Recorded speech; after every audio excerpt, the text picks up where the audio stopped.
All right, welcome to our experience, ASCP's podcast. We are in season 2, and we are thrilled to welcome back to our podcast Antonio Ciacca, who not only is a frequent flyer of our podcast, but also was our keynote speaker at our annual meeting in Orlando this past November. So, Antonio, welcome back. We did get great reviews from your keynote. In fact, even before we talked before this podcast, we've had more requests for, is it okay if I share the video of Antonio's presentation with my leadership team at my pharmacy? So we've gotten a number of those, which of course is perfectly fine. They can do that. But what a bunch of nerds. Yeah, but I think that it just speaks to it resonates. It's important to pharmacists, and what you have done and are doing and continue to shine a light on is critical to our profession. So we appreciate that, and we appreciate you being on. It was a great conference. It was great to be there. So let's get into it. I don't know where to start other than it's 2024. We're in an election year. We've got this pending PBM legislation out there that I don't know, I think when anybody hears that both sides are coming after PBMs, we're all like, yeah, great. But is the legislation any good? Is it going to change things? And sort of what are the new landmines this year as we navigate this process? The good news for everybody is Congress has figured out not just how to spell PBM, but what they actually do, at least at varying degrees of intelligence, right? I think it's encouraging that, I tend to focus on history when it comes to pharmacy and drug pricing. Historically speaking, PBMs have enjoyed a great anonymity from a regulator's perspective at the federal level. And I think because pharmacy organizations have done a good job elevating some of the issues, but also pharmaceutical companies, wholesalers, patients, everybody's talking about PBMs, not because it's, quote, their turn, but because their impact is increasingly more significant over time. I look back to the congressional hearing back in 2016 as really the first moment that PBMs got their uncomfortable moment in the sun. And that was when Heather Bresch, the then CEO of Mylan, was under congressional assault, if you will, for the prices of EpiPens. And she let the proverbial toothpaste out of the toothpaste tube that, look, if you're upset about the price, what if I told you that we're not even getting all that money? And so she started talking about the rebates. And then over time, we started to learn more about insulin. Pharmacists were bellyaching about issues around spread pricing, DIR fees, et cetera. But, run up to today, every major committee of jurisdiction is investigating PBMs. The Federal Trade Commission has their own investigation. States across the country are taking a much greater laser focus on how PBMs impact the drug pricing world. And look, if you're like an anti-regulation person in general, then maybe this isn't your cup of tea. But if you're somebody who thinks the government has at least some degree of a role in better calibrating the prescription drug marketplace, for the purpose of creating a more affordable environment for patients and plan sponsors, then regulation can be a tool, one of many tools, to possibly bring an industry that's kind of gone out of control better under thumb, or at least create better incentives. And so the policies that are currently being discussed are really centered around not eliminating PBMs, but again, trying to restore them to their origin story, which was acting as a firefighter, if you will, against high drug prices, not an enabler or rewarder of high drug prices. Yeah, I see the government, everything you said is true, and they're really starting to kind of maneuver through this and understand this. But what I'm concerned about is they'll make a decision and it might actually be counterproductive. And so what I mean by that is DIR fees. That was a big topic of the last couple of years. Government stepped in, and now we're in a situation, the first quarter, if you're a retail pharmacy and you have DIR fees, where you're getting that double whammy, right? You're getting Q4 DIR fees, and then your reimbursement's lower. And so there's a an opportunity there for actually more pharmacies to shut down, more pharmacies to struggle and go into bankruptcy. So what do you think that the best policy that Congress can do or the government can do that can really truly protect us and not just shift the problem or make it worse? Well, if the question is really from a pharmacy perspective, right? Well, pharmacy, regardless of how the system is going to be designed, whether you have DIR fees, no DIR fees, spread pricing, no spread pricing, effective rate clawbacks, no effective rate clawbacks, NADAC-based pricing, whatever it is, right? At the end of the day, pharmacy's big challenge is that it is overmatched at this point. Industry consolidation or horizontal consolidation in the PBM marketplace has created an arms race, if you will. In the United States, we talk a lot about trying to move towards value-based payment models for medicines and for healthcare services. I think those are great goals, arguably, exercises in imperfection, but a strive towards value-based payments in general is something that I think we should all philosophically embrace, right? The problem is we don't buy medicines in a value-based world. We buy them in a volume-based world. You can get bigger and better discounts and concessions the bigger you become. And so PBMs have created a lot of artificial value in negotiating big, bogus inflated discounts off big, bogus inflated prices.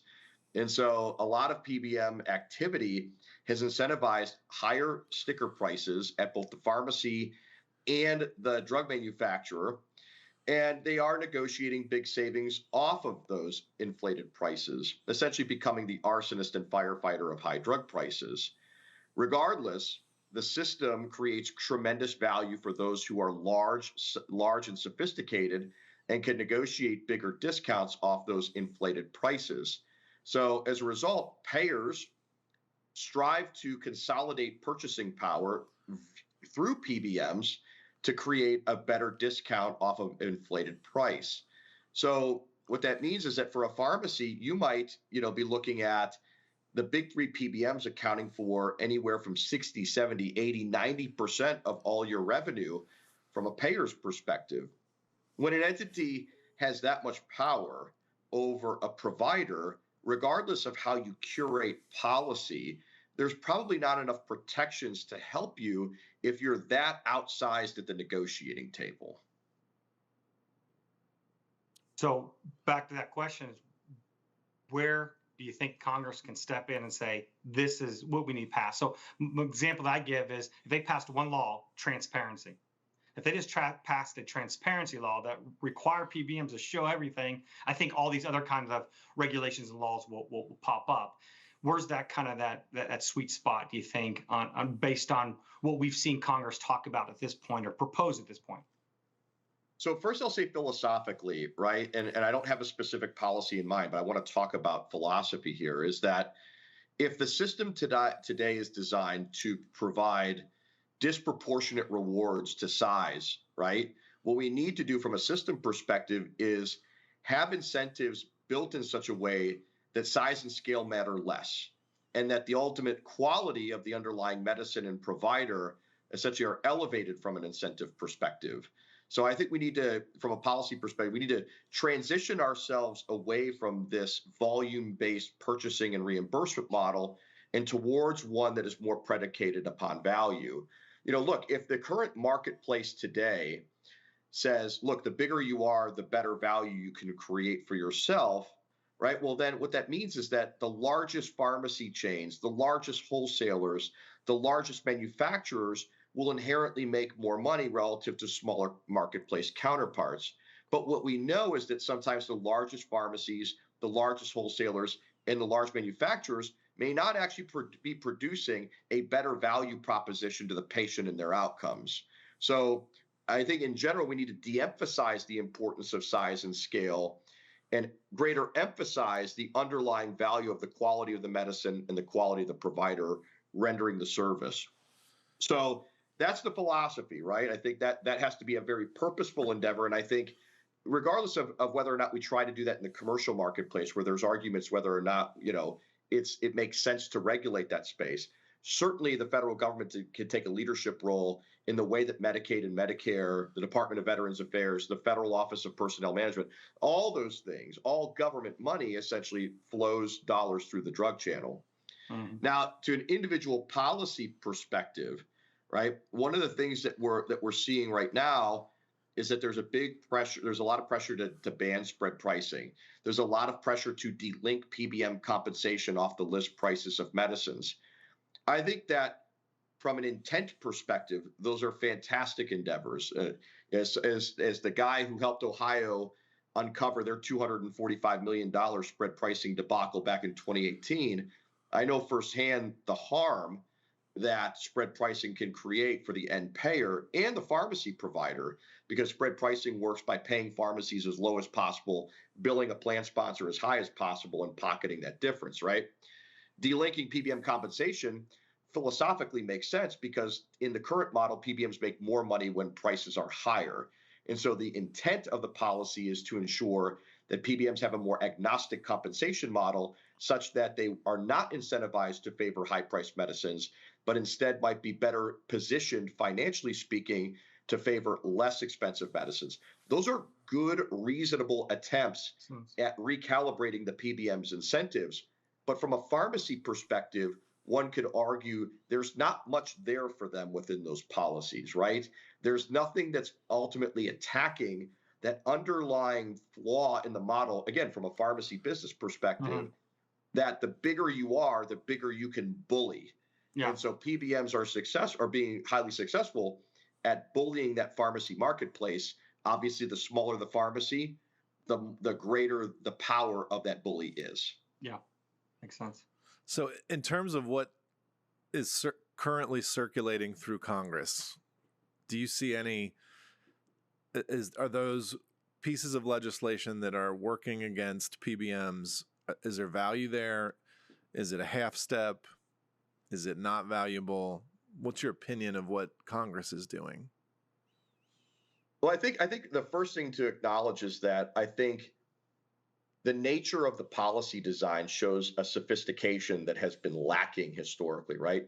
If they understand what spread pricing is, if they understand the twisted incentives that PBMs have to favor high-priced medicines, I view that as an educational accomplishment, if for nothing else, right?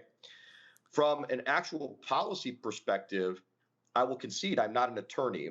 And the thing I know about PBM policy is walk with caution, right? Is that there are great intentions, but actually threading the needle to achieve intent is a different story.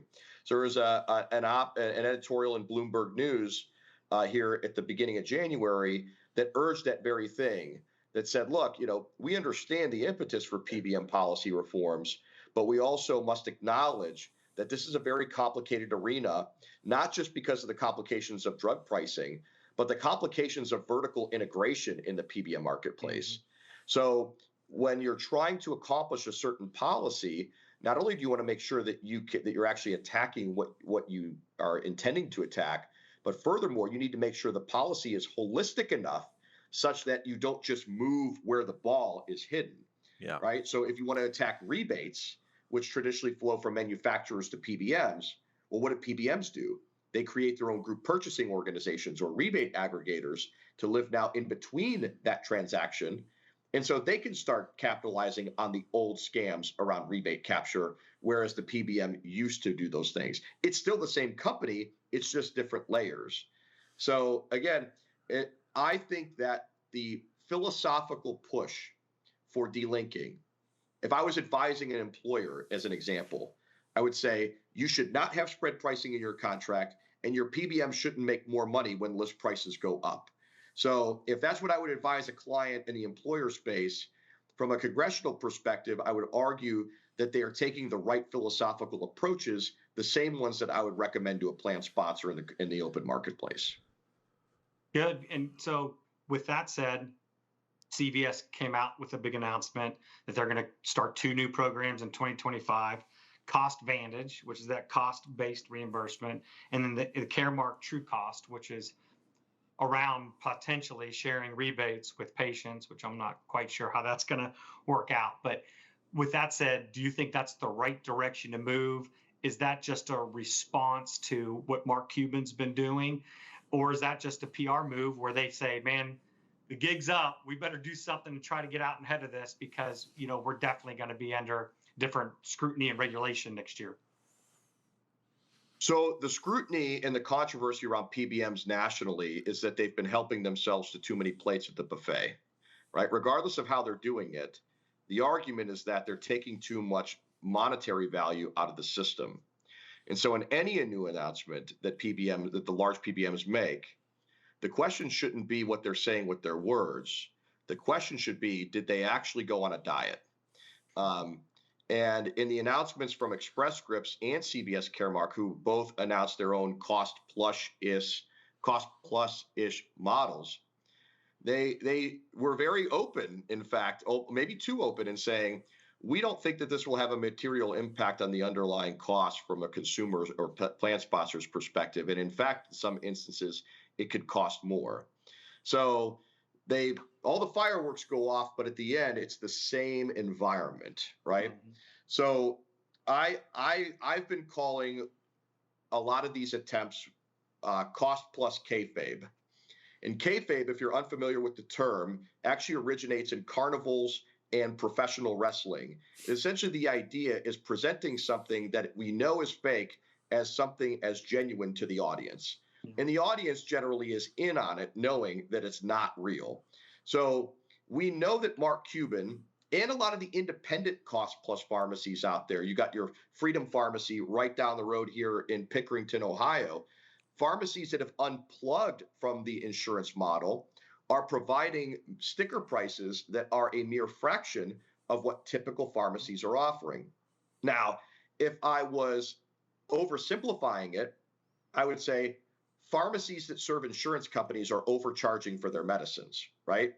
But I understand how drug pricing works. If you are a pharmacy and you aim to plug into the insurance-based model and PBM model, you are highly incentivized to inflate your usual and customary prices. And you are punished, financially speaking, if you lower those usual and customary prices.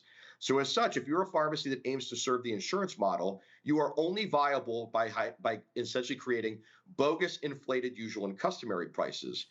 The only reason that these independent pharmacies and Mark Cuban's pharmacy are able to do something that on its surface seems so revolutionary from a pricing perspective is not because they are good and all other pharmacies are evil. It is because they have made an explicit decision to unplug from a system that rewards them for higher prices and punishes them for low ones. As such, people are looking at these models and saying, wow, we need this. This is great. Why aren't we getting it? And I agree. If PBMs are in the business of finding lower price medicines for consumers and plan sponsors, the preferred pharmacies in their networks would be the cash pharmacies and Mark Cuban's pharmacies, not the large specialty pharmacies or chain pharmacies, or hell, even independent pharmacies that have bloated usual and customary prices that are plugging into the system as they are designed today. So onlookers are seeing this and saying, this is ridiculous. Why are we getting charged thousands of dollars for something that Freedom Pharmacy or Mark Cuban's pharmacy is selling for $50? Mm-hmm. And PBMs are having to answer very difficult, uncomfortable questions to their plan sponsor clients as to why these medicines are so uncompetitively priced. And so they have two choices. They can go back to investors and say, we're not going to be giving as much money back to you in returns, or they could start meeting the marketplace where its demands are by engaging in fake contortions to say we're doing what those guys are doing, right? We're cost plus two without actually, again, taking the necessary diet to provide the savings that those other models are providing in the marketplace today. And is that fair to say that some of the Medicaid, some of the state Medicaid departments are doing that when they go for a pharmacy, they go to a cost plus $12, $13, whatever it is, dispensing fee? Is that similar just in their space? Conceptually, it's taking us back to pharmacy's roots, right? Right. The old model of pharmacy was I buy a drug, I slap a markup on it, end of the day, right? And so Medicaid fee-for-service programs operate in a similar model where they try to find some approximation of the underlying cost of the drug. and have a set transparent dispensing fee on top of that. Now, CMS requires that ultimately that fee is calculated using cost of dispensing surveys, which aim to try and approximate the break-even proposition for a pharmacy. So if the cost of dispensing is around $10, the idea behind Medicaid programs is we're going to use NADAC or AAC or something to that effect to approximate the underlying cost of the drug, and then slap that $10 right on top of that, so that at a minimum, the pharmacy's service to Medicaid beneficiaries isn't getting them below cost from an incentive perspective, and then isn't paying them too much from an incentive perspective. So the intention is to get them essentially right at their break-even cost for doing business. Now, pharmacies might say that's not good enough, right? We deserve to make a profit, but understand that that's the philosophy of what Medicaid fee-for-service programs are trying to achieve, which is what these new cash pharmacies are doing in concept as well. So if Express Scripts and CVS Caremark is moving toward this cost-plus based reimbursement, I'm assuming everyone else is going to have to follow. Maybe Mark Cuban can get credit for kind of leading down that. But where do you see the fallout, the negativity for the pharmacy? And with that in mind, why would pharmacies try to negotiate a better cost minus from their wholesaler? I mean, I don't care what my wholesaler's going to charge me, because I'm just going to add a 20% on top of that, and so I can just see prices actually going up. The biggest challenge here is the way that pharmacies are paid today. So we did a study with the Oregon State Pharmacy Association about a year ago, where we had pharmacies turn over the reimbursement data to show us where they were losing money and where they were making money.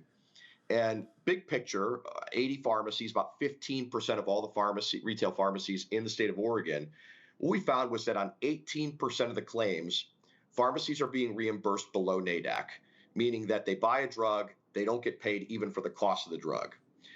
Now, pharmacies in general need about $10 in margin to break even. We're talking retail here. That could be different based upon your size, or whether you're a long-term care pharmacy, specialty pharmacy, et cetera, depending on the kind of service you're offering.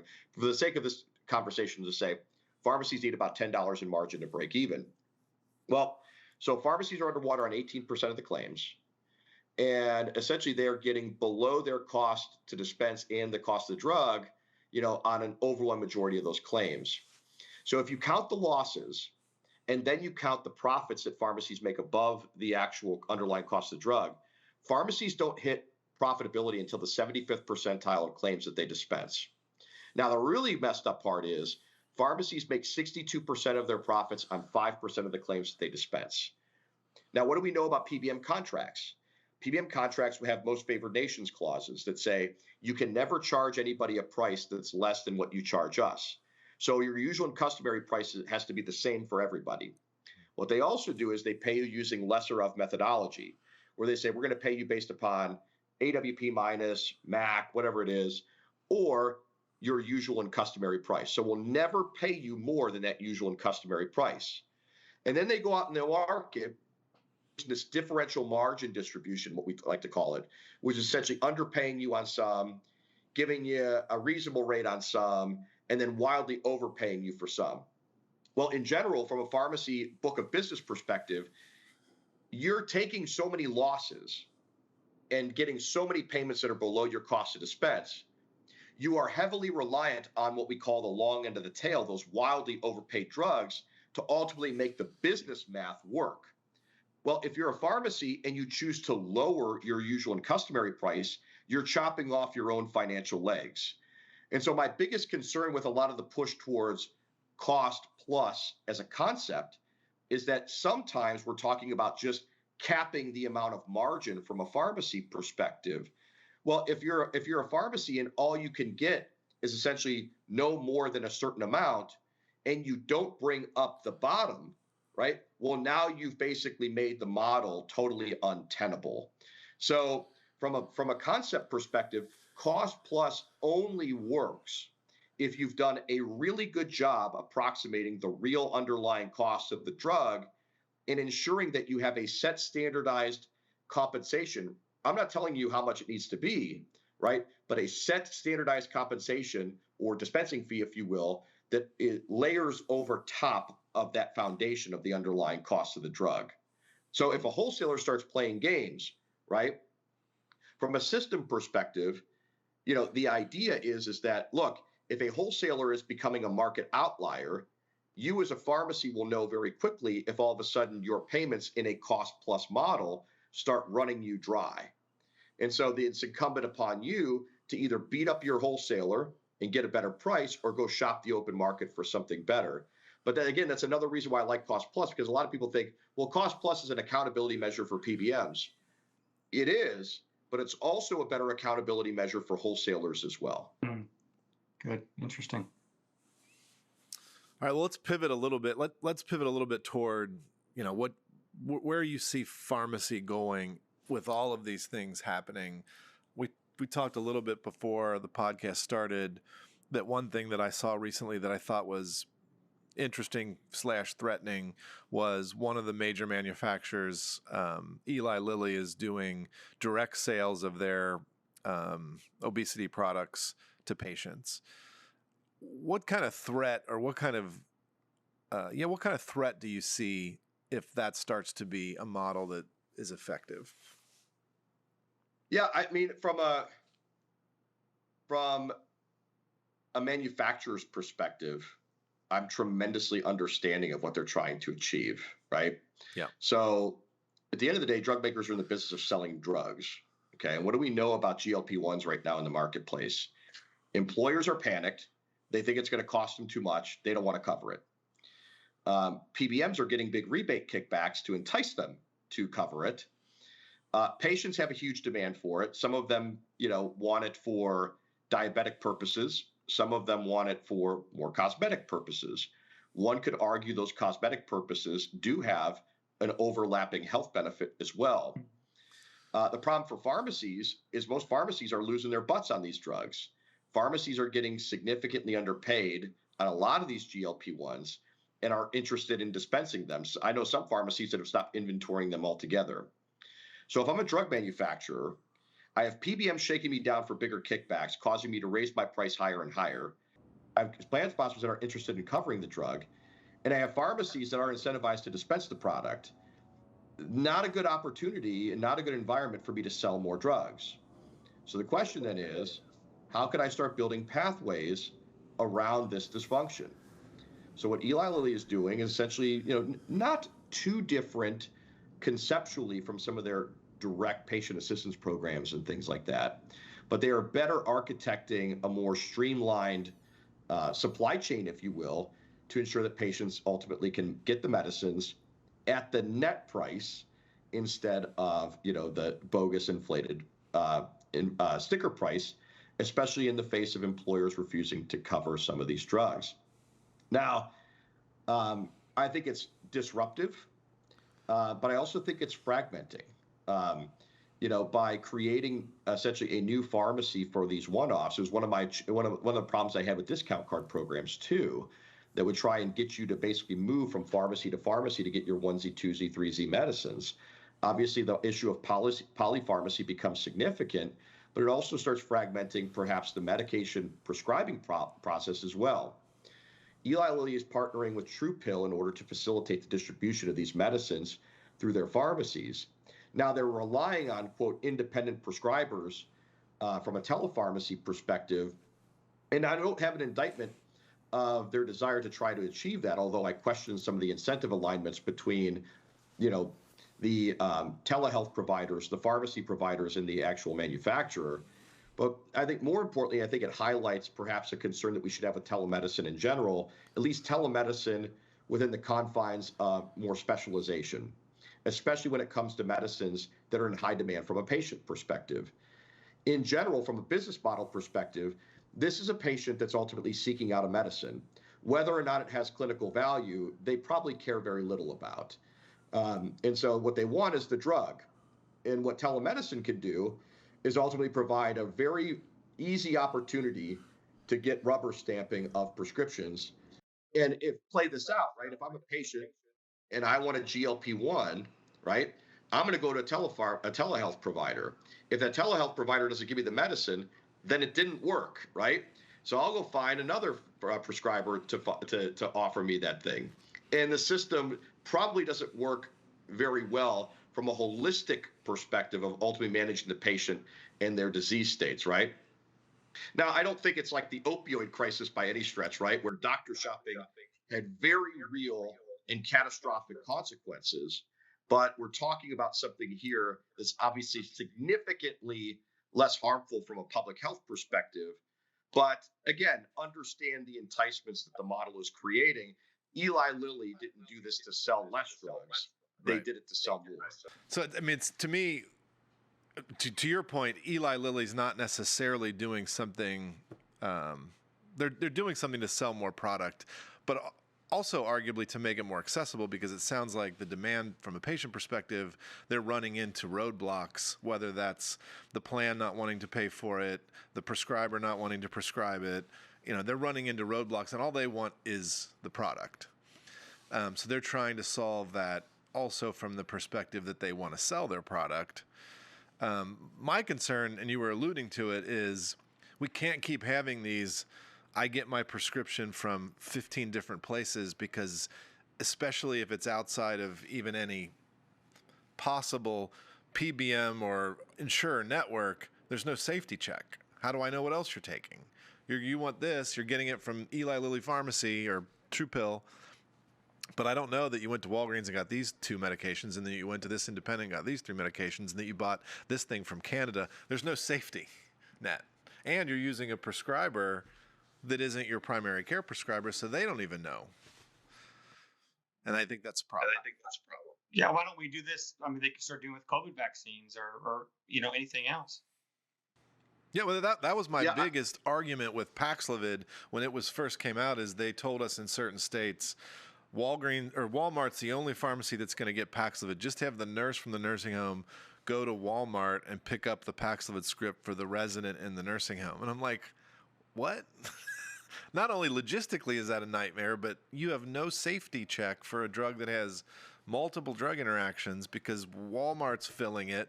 The only drug they have on file for that patient is that one.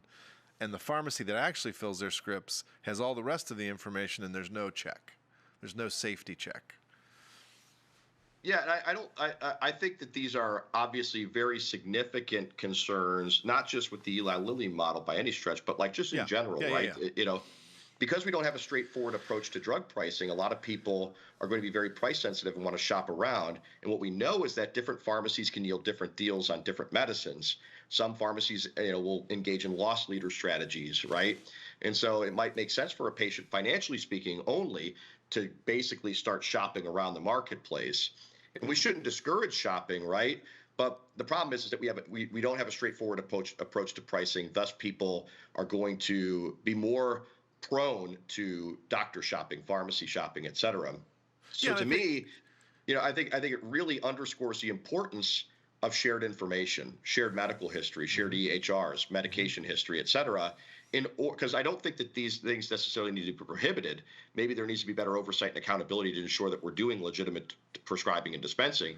But to me, a lot of the problems can be solved with better access to underlying medication and health record history. No, I think you're 100% right. We actually had a meeting the last few days we were talking primarily about vaccines, but just kind of comparing the healthcare system, the medication system, to the banking system, and how you run around with your ATM card and you can get money from any ATM, from any bank. You might have to pay a fee or whatever, but all of your information's on that card, and you exchange it for the ability to get $20 out of an ATM. We don't have that with healthcare. We don't have the card that says, hey, doc, here's who I am and all my medications. I'd like to get this medication. Is it okay? Can you prescribe it? Or, hey, pharmacy, here's what I'm getting. Here's all my medications. Can you make sure that it's safe, and all those aspects of it? So I think you're exactly right. That's a challenge and a problem. Agreed. Well, Tony, what's the next thing for 46 Brooklyn, 3-Axis? Like, what's on the horizon? What are you guys excited about? Well, it's January, so it's prime time for brand manufacturers to update their prices. So the big thing we're working on right now is examining changes in prescription drug prices in the month of January. But the next big thing we're trying to look at is really digging further into specialty drugs. I thought that they were going to build statues of us around Columbus when we helped them with the spread pricing problem. But, when we go to employers and plan sponsors, the capital S spread pricing is kind of a thing that, most people have kind of figured out as a scam. So the question then is, as people eliminate that scam, what are PBMs going to move to next? And so, there's a couple things. One is, PBMs, again, aren't PBMs anymore. They're vertically integrating. They're taking over prescribing practices. There's a slew of perverse incentives that go along with that vertical alignment, especially considering that the companies get kickbacks from drug manufacturers. So, I mean, we're talking about significant influence problems within a vertically integrated PBM health insurer provider monolith, right? But beyond that, in September, we did a joint investigative report with the Wall Street Journal examining big markups on specialty drugs compared to Mark Cuban's cost plus drug pricing, not because necessarily we wanted to pick Mark Cuban, but because all the prices are available online for you to check, which, by the way, the new ESI and CVS programs will not be publishing their prices online. But I digress. In that report, we found that these otherwise very cheap medicines were being significantly overcharged to Medicare beneficiaries. So the interesting thing is we think that health insurers are in the business of trying to save money. So the question then is, how come the PBMs are so good at underpaying for most medicines, but then all of a sudden find their kryptonite when it comes to the medicines that are primarily being dispensed at the pharmacies that they own? And I think we all know the answer is why, right?